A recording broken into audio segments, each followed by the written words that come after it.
Hi, welcome to Aging in Style. In the past, we have done an episode all about getting paperwork in order for your parents or, for your loved ones in the event that they are incapacitated or that they pass away.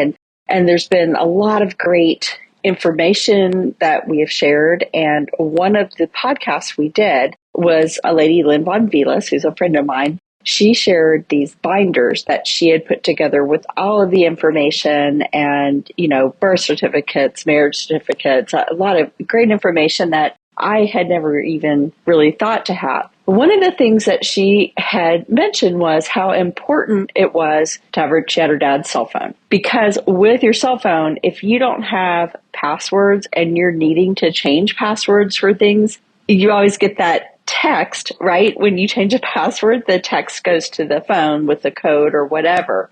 Thankfully, that really did stick with me and came in very handy for myself. As you all know, I've shared here recently, my husband had a stroke on Christmas Day and has not been able to communicate. And he's getting better, but it's still, he can't tell me anything. I knew a lot about our situation and our finances. We had unfortunately not gotten around to doing the binder. We had great conversations. We had met with an attorney, but, learn from me, get it done.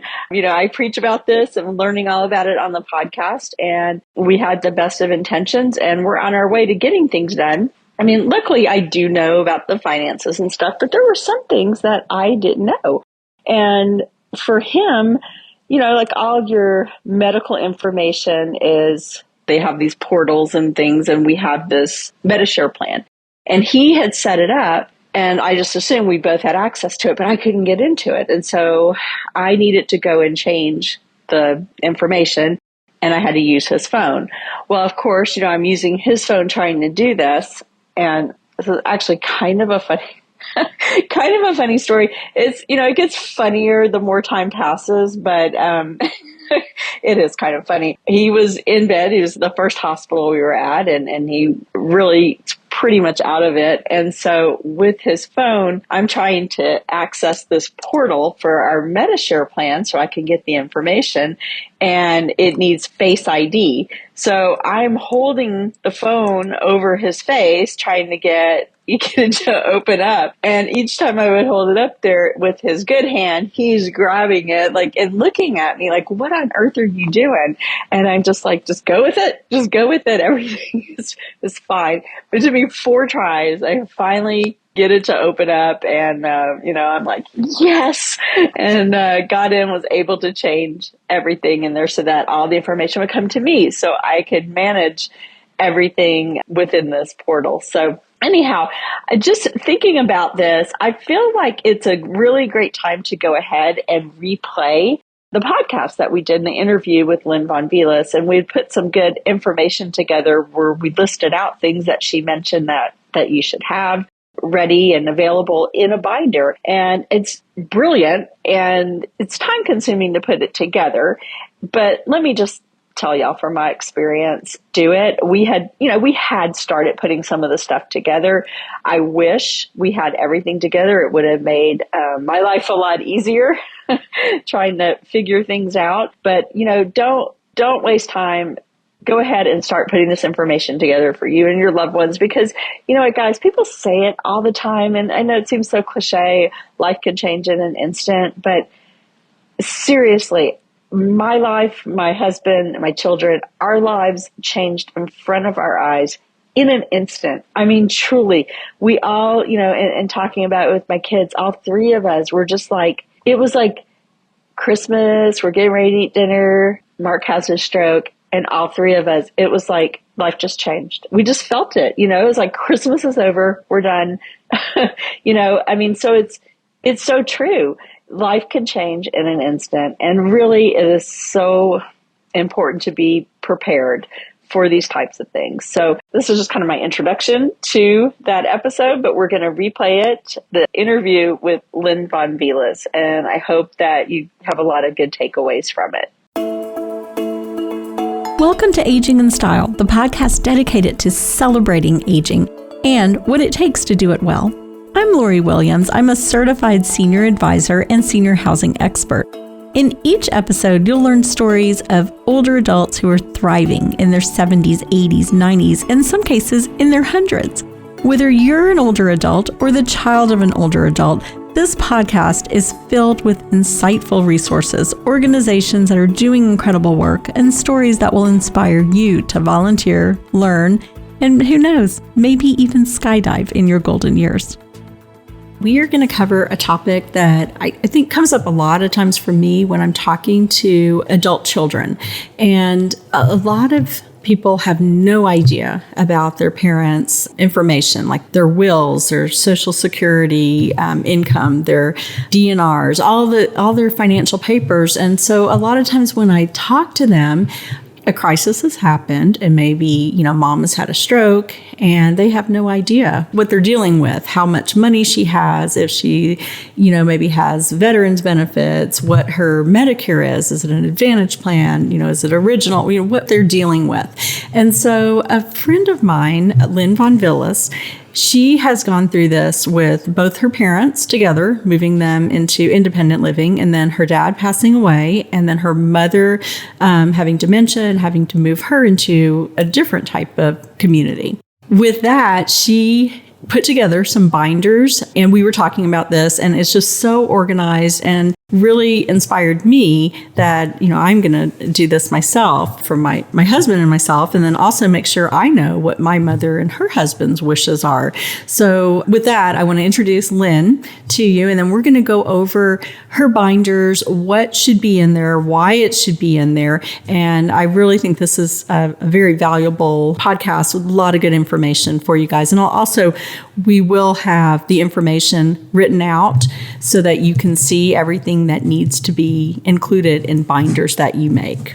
Okay, and I also do want to add that this is not legal advice. Neither one of us are attorneys, so for anything that's, legal advice, please go to your attorney for that type of information. But this is just information on, making life easier for you and to have all these documents in place should you need to help your senior parent. So, Lynn, welcome so much. I'm glad that you agreed to be on the show and, share your knowledge. Great. Okay, so let's kind of jump into it. I know we were talking ahead of time that really your dad had everything organized, which is wonderful. But he had it in big filing cabinets. So did he kind of share with you what was in there beforehand? Absolutely. I knew everything. Okay. And being in charge of their life, it was just in a filing cabinet, very organized. Mm-hmm. So that wasn't the issue. The issue was portability and paring down his information after he died. Mm-hmm. So, and what was important to me, what he thought was important to him was important, but it didn't affect his estate. Mm-hmm.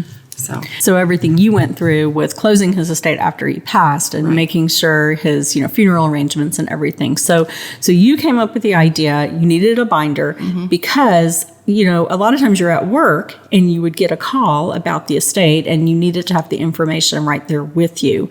So let's kind of talk about how you designed. It's just like a regular binder. It's like a 3-ring binder with the clear pocket inserts. So let's go through what's in there and what are the important information documents to have with it.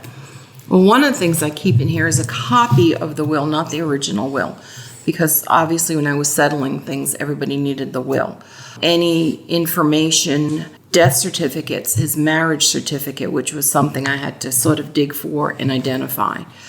I kept a copy of his Social Security card, and I do this for my mom, and she's in the assisted living, but a copy of his Social Security card, his license, their passport, their Medicare card, and their supplemental insurance cards, all in one, because that I'm always going back to. Some of the things that I thought was kind of strange when I was settling Dad's estate was what I needed to know in the way of maiden names and birthplaces of them. And I did know that, but I had to dig for some maiden names. And going forward, I'm keeping a binder for my kids with this information so that they don't have to dig. They needed maiden names for your dad's mother? Mm-hmm. Okay. And that was on his birth certificate. Mm-hmm. Luckily. I didn't know that one. Mm-hmm. And the other thing was make sure that if you're the POA, keep everything together. and the DNRs, obviously. Change all the addresses to your address so that mail is coming to you and not scattered about.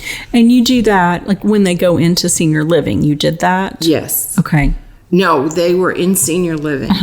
And then when my mom went into the assisted living facility, I had everything transferred here. Okay. Because you needed to see it, Mom. and she wasn't able to really Right. understand what it was. Right. Okay, gotcha. And the other thing was Social Security. You have to become, again, it's not legal, but you have to become their representative payee to receive and deal with their Social Security.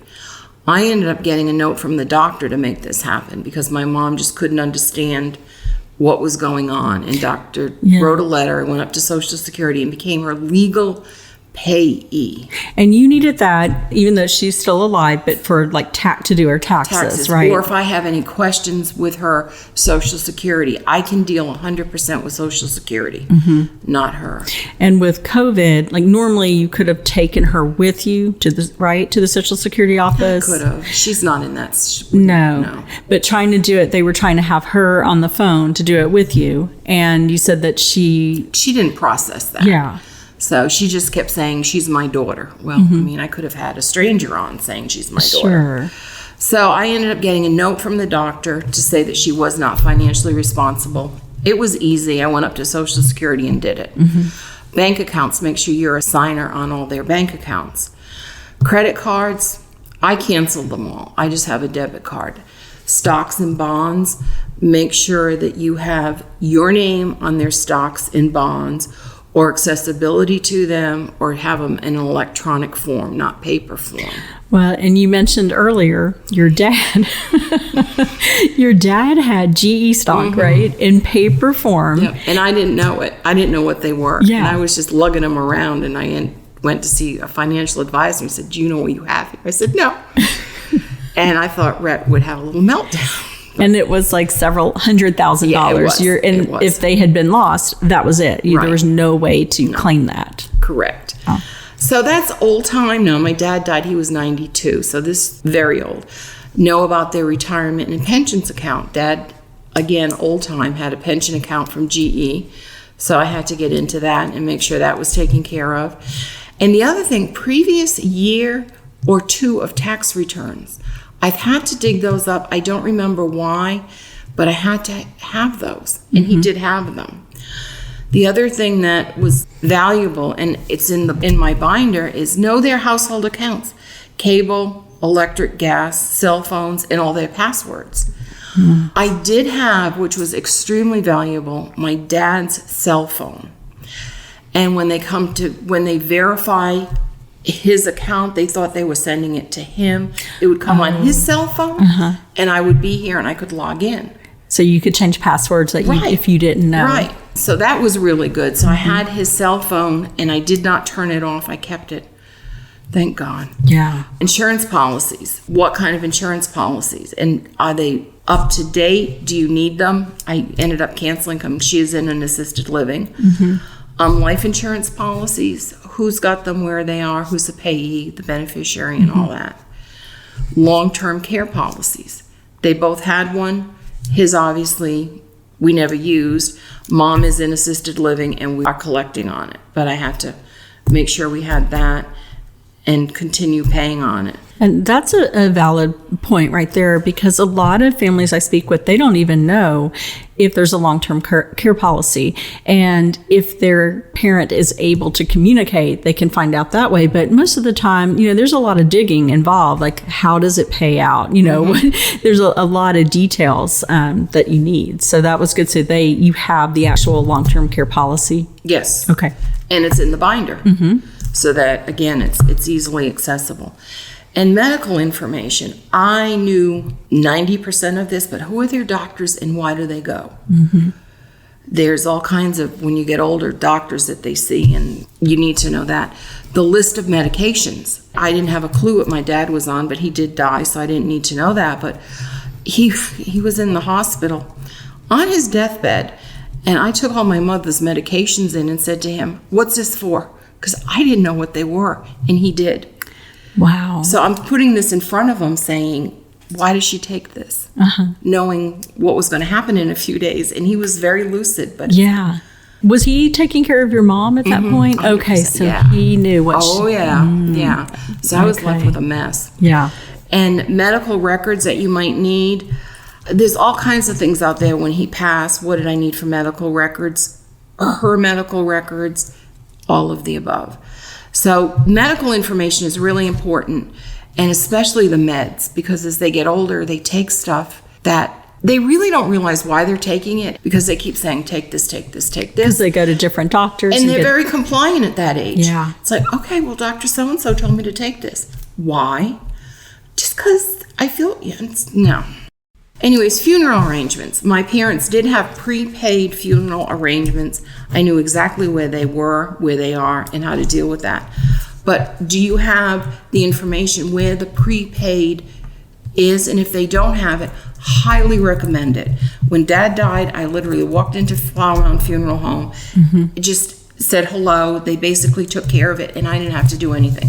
It's not as much as a financial issue. It's something you don't have to sit there and do. Yeah. It's because it's so emotional, and you're trying to, I was in that situation because my dad died young at 50, and, they had no plans, and we had to go in there and, figure out where to bury him. And I do think it's important to know what their wishes are. If someone wants to be cremated, you need to make those wishes known ahead of time. And we've also done it. We, Greg and I both have prepaid, and we've bought the crypts. So when we die, it's all done. I don't want my kids to do this. That's the big thing. Make sure you have the information that you need to be able to get at it, where their information is. Dig up their birth certificates and their marriage certificates. You need those eventually. And they have valuable information on it. Like my dad's had his mother's maiden name, which that's how I ended up with that. But you get asked the craziest questions when you're settling in a state that takes you back. And it's like, whoa, 2 years of past tax returns. I don't remember why I needed those, but I did. Rhett may have asked that, but that was another thing on my list. Yeah. Well, and I think it's smart also to have it portable, like you have it in a binder, everything together, so you're not searching and digging for it. And with your own binders, so Lynn has already made binders for herself and her husband, and she keeps them in a fireproof safe, which I think is very smart. Your kids know where everything is. It's a small safe too. A small safe, yeah. It's like portable. You could carry it out. Or, if something happens, your son could come get it, and everything is there, which is so smart. It'll make it so much easier for them, when the time comes. After I went through this with my father, and it was very easy because he was extremely organized. I just want our passing, and we're young, we're not going anywhere, but we're adding to this constantly. And I want this to be as easy as a process for them, knowing what I went through for my dad. And now when my mom goes, it'll be easy because it's all here. But I just want this to be organized for the kids. I don't want them to have to hunt and peck and figure stuff out. Yeah. And you know what inspires me, because my husband and I are not organized. And I will admit it. And, and honestly, most of the people I talk to are not organized. And I think it comes down to, it's hard to have that conversation. People don't really like to talk about it. And so they don't ask their parents' wishes. And we really do need to get past that, because it causes a lot more stress, I think. I just don't want my kids to go through what I went through. No. This will be easy for them. And through the next 10 years, I'll continue to add to this as we need to. But it's a start, and it's started. And as I have to do stuff for my mom and did for my dad, I put it in here. Yeah. Just as a reminder. And there's always something new you discover, because today there was an article, and what was it about? Sending their death certificate to the 3 credit bureaus. And that I did not do. But I thought that was interesting, to send the death certificates and notify the credit bureau. And that's for identity theft. And I thought, whoa, I thought I was pretty good, but after reading this, I was like, I didn't do that. I would never have thought of that. And to cancel driver's license if it's still a valid, because again, identity theft. And I thought, I didn't do that because my dad's license obviously had been expired. But to the credit agencies, to prevent ID theft, send copies of the death certificate to the 3 major firms, Equifax, Experian, and TransUnion. So that was interesting. That's something, I mean, I would never have thought about that. But, those criminals are out there. Always looking for something. Any other advice that you would have? Not really. Again, I think the biggest thing is to put it together in a binder that's easily accessible. I carried this around for my dad, and I've got it for my mom. And she goes into the hospital. I just take this with me. And everything is here. Yeah. And I mean, I think also if you're the senior and listening to the podcast, I mean, definitely put your information together. So, maybe you go to independent living and everything is great. But if something were to occur, if God forbid you had a stroke or something happened where you could not let your family know your wishes, at least they would have the information. Because if they have to make a decision to move you to an assisted living or a memory care, there's a lot of information that they need to know about, like the long-term care policy, VA information, what your Medicare is. I mean, there's so many things that they need to know to make sure that you're going to get the proper care. Right. I think it's really important. I think it's great that you did this and shared it. I think it's important because, again, I don't want my kids hunting and pecking. No. And they'll go into that box and everything they need to do to close our estates. I mean, if Greg and I got hit today and we died in a car accident, they know where it is. And as up to date as I think it is, I'm sure there's be some loose ends, but not many. Yeah. Absolutely. So I'm going to put the list, we'll have it connected to the podcast, the list that Lynn made. And then also I'll take a picture of no identifying information, but a picture of the binder so that you can see, I always like a visual, kind of see what we're talking about. And as always, if you have any questions, just reach out, visit the website. We have lots of information out there, lots of other episodes of the podcast covering a lot of good information. And just visit LoriWilliams-seniorservices.com to find all that. And thank you, Lynn, for being on. I appreciate you doing this. All right. We'll see y'all next week. Thanks. Bye-bye.